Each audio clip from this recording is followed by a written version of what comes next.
If I see anyone else leave it sitting like this, it's lashes for the lot of ya. Welcome back, theater lovers. Today, we need to talk about something very important, and that is how to properly wrap a cable. Now, any cord, be it a rope or Christmas lights, anything that has a twist or a lay, and that means the direction that the cord wants to twist in. I see so many actors, musicians, people who want to do tech and just really don't know how. Whenever someone is asked to wrap a cable, I see a lot of this. This is the worst way to wrap anything. If you see someone doing this, kindly tell them they're doing it wrong.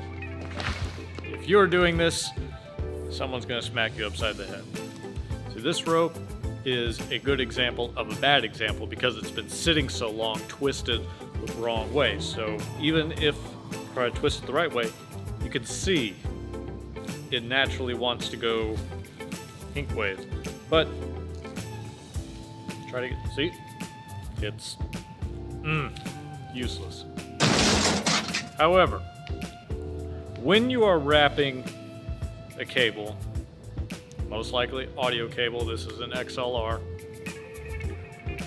you want to get a feel and twist, and you would think that you'd keep twisting the same way, which, unlike what I just showed you, the worst way, that'll cause kinks and damage the cable, the inner wires.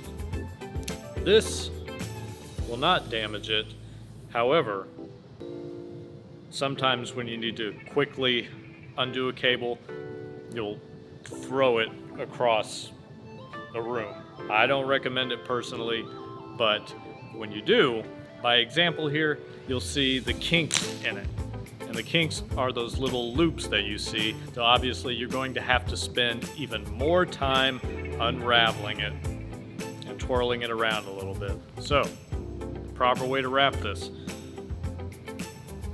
Find how it wants to twist, carefully like so, and then twist the opposite direction and bring underneath inside.